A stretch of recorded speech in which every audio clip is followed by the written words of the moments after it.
राधे राधे। आपका दिन शुभ और मंगलमय हो और आप सदा मुस्कुराते रहें। आप सब लोगों को उत्पन्ना एकादशी की हार्दिक शुभकामनाएं। आज मैं आप लोगों के लिए लेकर आई हूँ उत्पन्ना एकादशी की कहानी। मार्गशीर्ष कृष्ण पक्ष की एकादशी तिथि को उत्पन्ना एकादशी कहते हैं। कथा सुनने पढ़ने का बहुत महत्व है।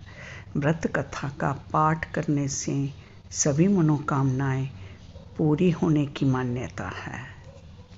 उत्पन्ना एकादशी के दिन विष्णु भगवान ने राक्षस मूरसुरा को मारा था।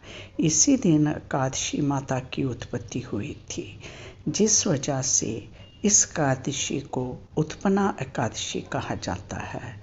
जो श्रद्धालु एकादशी का व्रत शुरू करना चाहते हैं, उन्हें उत्पन्ना एकादशी से ही शुरुआत करनी चाहिए।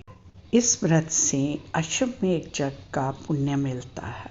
इस साल 15 नवंबर को उत्पन्ना एकादशी है। इस दिन प्रातः जल्दी स्नान करके ब्रह्म मुहूर्त में भगवान श्री कृष्ण का पूजन किया जाता है।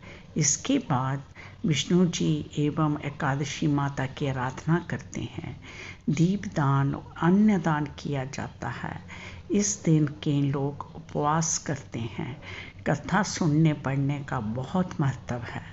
व्रत कथा का पाठ करने से सभी मनोकामनाएं पूरी होने की मान्यता है।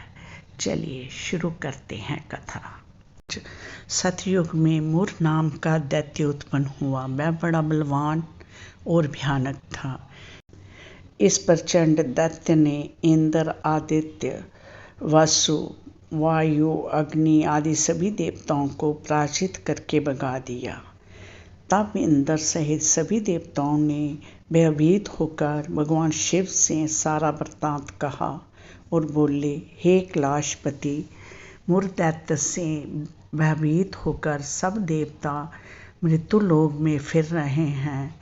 तब भगवान शिव ने कहा, हे देवताओं, तीनों लोगों के स्वामी, भक्तों के दुख का नाश करने वाले भगवान विष्णु की शरण में जाओ। भगवान विष्णु ही तुम्हारे दुखों को दूर कर सकते हैं। शिव जी के ऐसे वचन सुनकर सभी देवता क्षीर सागर में पहुँचे और कहा, हे मधुसूदन, आप हमारी रक्षा करें। कहा कि हे भगवान, दैत्यों ने हमको जीत कर स्वर्ग से निकाल दिया है। आप उन दैत्यों से हम सबकी रक्षा करें। इंद्र के ऐसे वचन सुनकर भगवान विष्णु कहने लगे, हे इंद्र, ऐसा मायावी दैत्य कौन है जिसने सब देवताओं को जीत लिया है? उसका नाम क्या है? उसमें कितना बल है और किसके आश्रय में है तथा उसका स्थान कहाँ है? ये सब मुझसे कहो। ये सुनकर इंद्र बोले, भगवान, प्राचीन समय में एक नाड़ी जंग नामक राक्षस था। उसके महापराक्रमी और लोक विख्यात मूर नाम का एक पुत्र था। उसकी चंद्रवती नाम की एक नगरी है। उसी में उस देवताओं को स्वर्ग से निकाल कर वहाँ अपना अधिकार जमा लिया है। उसने इंद्र, अग्नि, वरुण, यम, वायु, ईश, चंद्रमा, नेत्रत आदि सबके स्थान पर अधिकार कर लिया है। सूर्य बनकर स्वयं ही प्रकाश करता है, स्वयं ही मेघ बन बैठता है और सबसे अजय है। हे असुर निकंदन, उस दुष्ट को मारकर देवताओं को अजय बनाइए। ये वचन सुनकर भगवान ने कहा, हे देवताओं, मैं शीघ्र ही उसका संहार करूँगा। तुम चंद्रावती नगरी जाओ।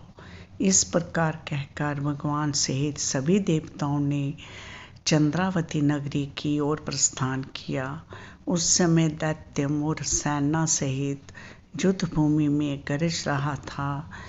जब स्वयं भगवान रणभूमि में आए तो दैत्य उन पर भी अस्त्र शस्त्र आयुध लेकर दौड़े, तो विष्णु ने उन्हें सर्प के समान अपने बाणों से बींध डाला।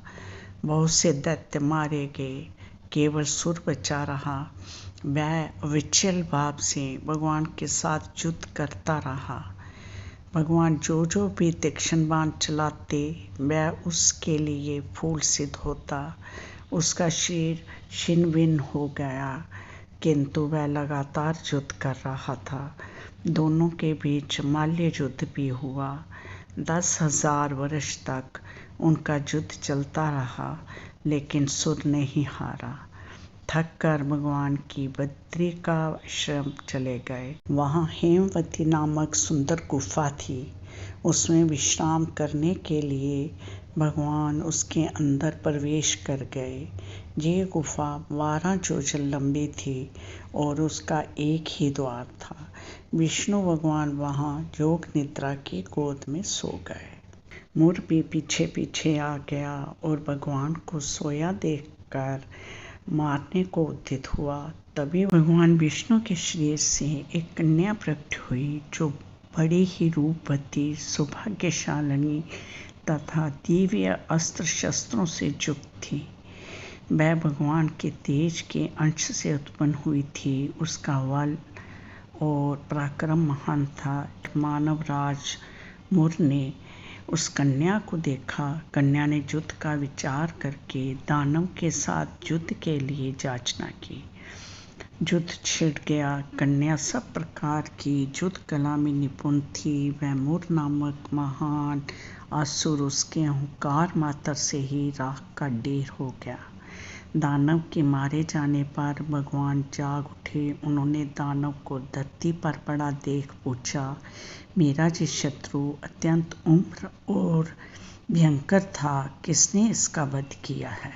तो सब बातों को जानकर उस देवी से कहा कि आपका जन्म एकादशी के दिन हुआ है, अतः आप उत्पन्ना एकादशी के नाम से पूजित होंगे। आपके वक्त वही होंगे जो मेरे वक्त हैं।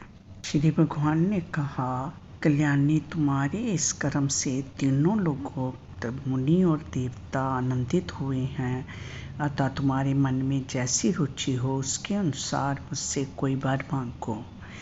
देव दुर्लभ होने पर भी वर मैं तुम्हें दूंगा, इसमें तनिक भी संदेह नहीं है।